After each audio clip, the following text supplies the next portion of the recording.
Hyundai's performance brand is making a lot of noise in the Philippines, and it's the Hyundai Elantra N that's doing the pops and bangs in the compact sport market.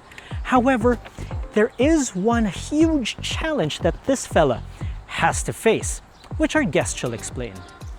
That's right, Anton, because the Type R badge, as you can see here, has been going on since 1992 and it's 30 years old already and has proven its trackability, performance, and versatility in all its models. So, medyo maraming kailangan i-prove ang Elantra N, Anton.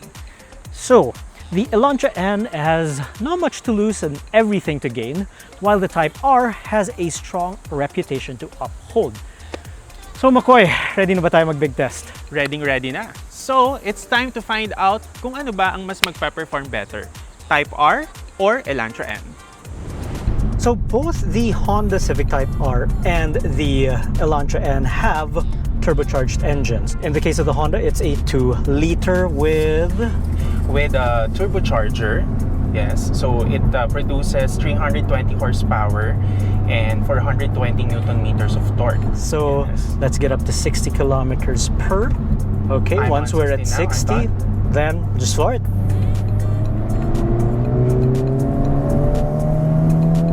And that's 100 Ks. And speed camera ahead. We'll move on next to the Elantra N. Okay, Elantra N time. Macoy, Elantra N time. Expectations? Well, expectations, so far I found this to be more punchy. Okay. For me, I mean, when you kind of want spirited driving. Well, we're gonna let the clock do the talking, so same as the Type R a while ago. We're gonna stick it in third, then do 60 kilometers per hour and just punch it from there. So, okay, let's bring it down to 60 Ks per and floor. It's a bit of lag. Yeah. And there's 100. Alright. I think I might need to take away my statement earlier. Parang mas na-feel ko yung lag dito sa Elantra N. Yeah. So yeah, there's a hint more lag, but we'll see how it fares against the stopwatch, and from there we're gonna find out which one has a more flexible engine. Yeah.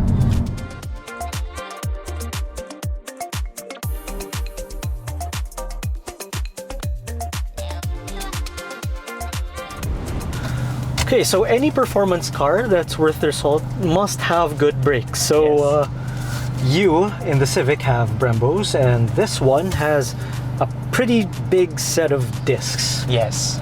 Okay, so let's get to 60. Kalma lang tayo, going to 60. And we're there. And okay. So that is the benchmark left by the Hyundai. And it seems malapit lang, di ba? Hindi ganun kalayo. Yeah, it's not bad at all. But let's see if the Type R can do better. Let's see. How are you feeling about this? I'm nervous, but you know, I've been in some tricky situations sa expressway where we check the braking power. Hold on to your chests and let's get to 60.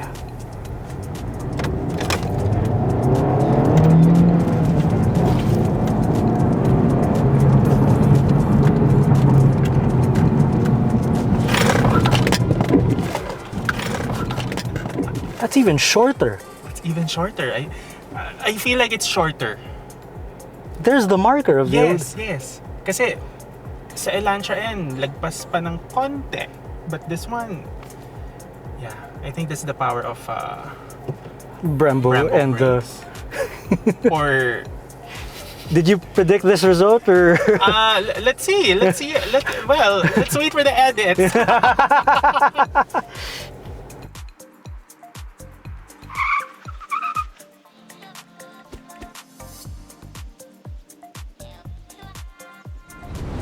Now, given that you're going to spend most of your time inside the car, we might as well take a look at it. So, Macoy, give me a couple of your impressions. Well, Anton, for my impressions, there's kinda, a lot of presence of hard plastics. Yeah. Especially dito sa door panels natin. But, when you go here naman, soft touch. Kumbaga, komportable pa rin yung kamay mo, no? Or your elbow. You could say that the interior does feel more down market, no? But you do get a couple of cool stuff in here, so explore natin. So you press this mode, it's for the N modes, and then you press the other N here on the right-hand side. So that activates the louder pops and bangs exhaust.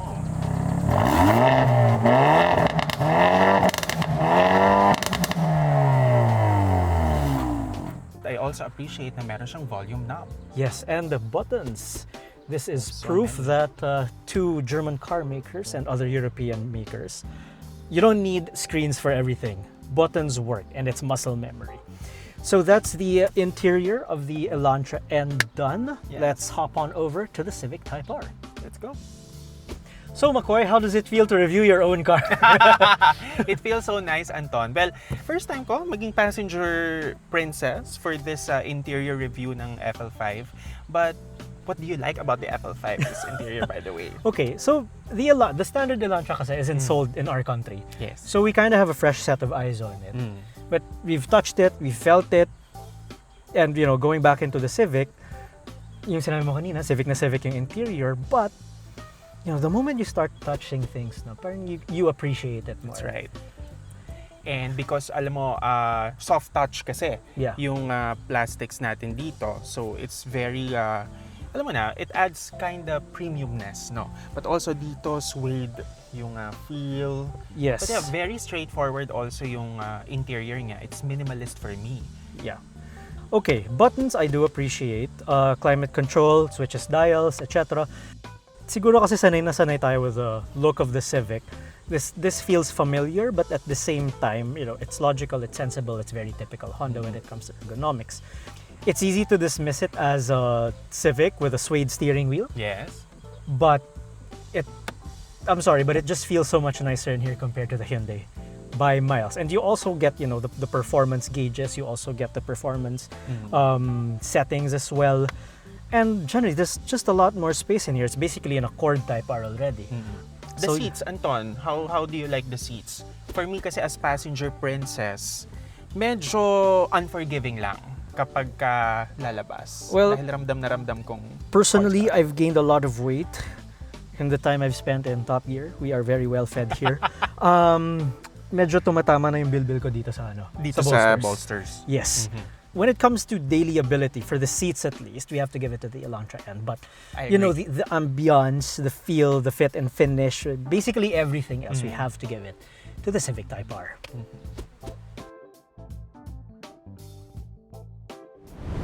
End of the day, these are still family cars, so they claim they can still be practical, Yes. as they say. So, first thoughts, Elantra N? For me, I appreciate na we have aircon vents here. Yes. No, it's very important, especially in this weather. But also, as a 5'11" person, headroom medyo bitin. But legroom, sakto lang. Also, no rear armrest. No rear armrest, no cup holders also. Okay. Elbow room is not bad, although you do have a transmission tunnel that does get in the way. The seats, they're bulkier, but depending on your height, it either eats up your legroom or it won't make much difference. Okay, so that's the back seats. Let's move on over to the trunk. Okay, so we're going to explore a little bit further on the practicality aspect of these sport compacts. So Macoy, we're going to take a look at their trunks. What's the trunk capacity of this one? Yes, Anton, the trunk capacity is about 420 liters. So, feeling ko, kasya dyan ng dalawang maleta. But now, we are using 4 storage boxes. Okay, so, right, let's load one up. Yep. Okay. Let's This see. opening's kind of small, I will admit. It's a bit Let's see heavier. kung kasya itong ating storage boxes. Okay. Wanna try the other one? Pero parang bitin. Let's see. Oh, no more. No more. So we can fit two. Lips a little high, openings a little bit narrow, and you have to watch out for a couple of things attached back here. So that's the practicality of the Elantra N covered. Let's head over to your car. Oh yes, let's see kung kakasya ba itong tatlong to. Okay, so naman lagi may magic yata si Honda when it comes to space efficiency. That's right, Anton. Because here sa back, well, the headroom is nice because ini-scoop pa nila to pag ganon, no? But also for the legroom, well, it depends if your passenger in front wants to adjust forward. Pero for me, it's ample. And parang nafe-feel ko it's also wider here at the back. Yes. However, this is strictly a four-seater. Yeah, four-seater only as compared to Elantra na five-seater. This one four-seater lang because you've got two cup holders dito sa middle. Foot space is pretty good too. Per the usual, for someone my size, space is really good here at the back. Although I notice you have more foot room down here. I also did notice there's no rear AC vents back here. Yeah, no rear AC vents, no USB charging here sa likod. But yeah, I mean, forgivable. Yes, these are strictly back seats. So here at the back, let's say you need to charge something, etc. Maybe we're gonna have to give that to the Hyundai. But in terms of space, it's the Honda. Pero hindi pa tapos ang laban when it comes to practicality because we're going to check out the trunk space. Okay, let's go. Let's go. Okay, so trunk test time for the Type R. And Diba? let's start loading up. All right, because in Hyundai Elantra N, only 2 storage boxes would fit. But with the Type R, let's see kung kasya ang tatlo. Okay, so Let's see. it only fits 2 for now. But, Macoy, show the magic. From here, you can put this down all the way. So,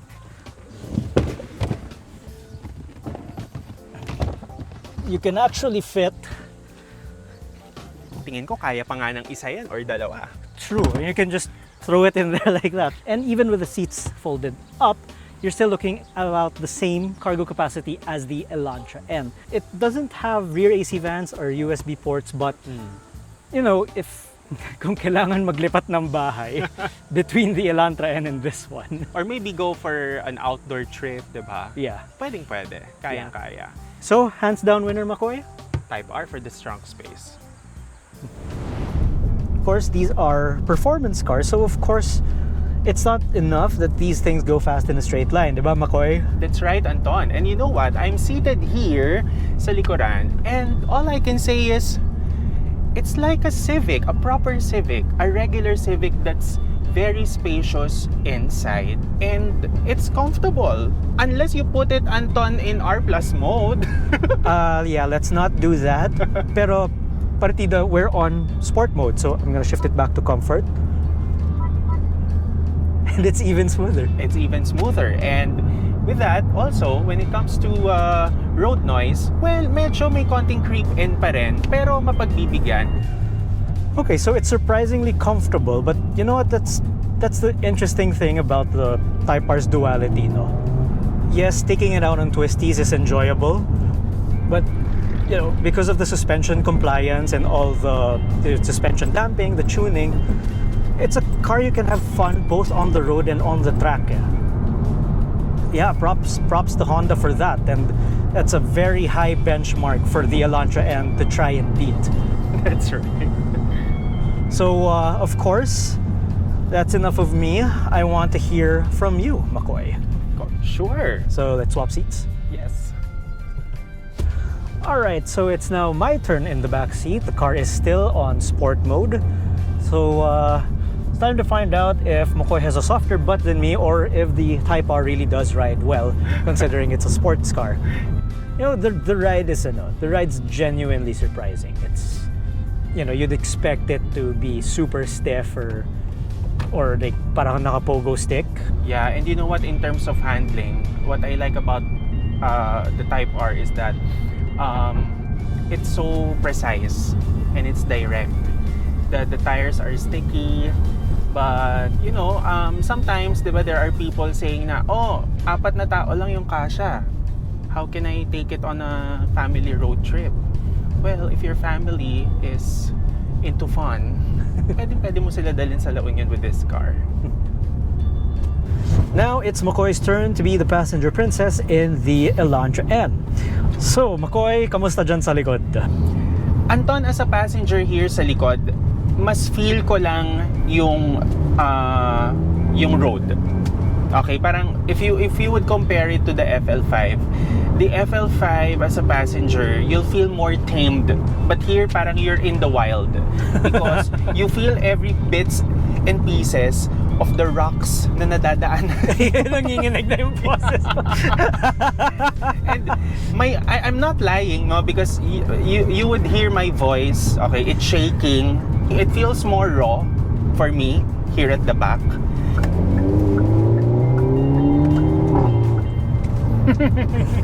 So, in terms of handling, well, okay. I still think the Civic has more feedback, although this feels livelier behind the wheel.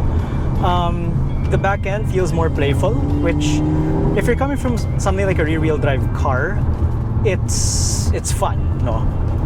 But if, let's say, you're an amateur, it might catch you out from time to time. But personally, I do like the playful character of the chassis.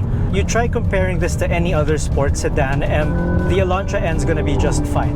And actually, more than just fine. It's very engaging, and it's fun to drive. That's all I can say. The trouble is, the Civic Type R exists. So it's really up to you. Do you want the feel of the Type R? Well, prepared to pay a little bit more. But if your budget is sort of at this level, then you're going to be very happy with the Elantra N. No questions asked. Oh, all right. When it comes to torque figures, mas mataas si FL5 Type R, but for me, this is enough already. If you want the fun, if you want the engagement, and if you have the budget of 2.8 million pesos, for me, this is enough already. Yeah. I'm sorry I'm having to raise my voice here because it's quite loud back here. And medyo minamasahe ako ng exhaust. Yeah, that's the only gripe also. If you are a passenger sa likuran, if you're not a fan of the rawness of the car, 'di ba? It depends person to person eh. Pero ako kasi, personally, hindi ako ganun ka-fan talaga ng loud exhaust notes. So, yun lang, pag medyo long road trips. When it comes to dynamics, I'm gonna have to tip the hat towards the Elantra N. It just feels more playful. Mm-hmm. But when it comes to comfort, refinement, and sort of daily ability, Yes. we're gonna have to give the point hands down to the Type R. Okay, so it's value for money. Yes, value for money. And you know what? For prospective buyers out there, Anton, it all boils down to their priority, what they need from the car, Yes. and of course, budget. Yeah. So how much is yours? This Honda Civic Type R retails at 3,800,000 pesos. Plus, about. Okay, the thing is the Elantra N is ₱1 million cheaper, so it's about 2.8 million pesos. You can't deny the value of this eh. Yeah, Hirap, but you know, if I am a 25-year-old, let's say I'm a 25-year-old and I want to experience, being playful with the car, Yeah. having fun with it, bringing it as twisties, and at the same time, I love the exhaust note, diba? Yeah. As you've said earlier, anti-social car Yeah. because it's loud. Elantra N is nice. Yeah. Kasi it's 5-seater, Yeah. diba? Malaki yung trunk space. But Yeah. also the engine is powerful, it's punchy. And the DCT, medyo kailangan mo lang mag-adjust, but Yeah. it's there. Yeah. But for value, would you agree? Yeah, I agree with the Elantra N. Okay, and that brings us neatly to the verdict. The verdict!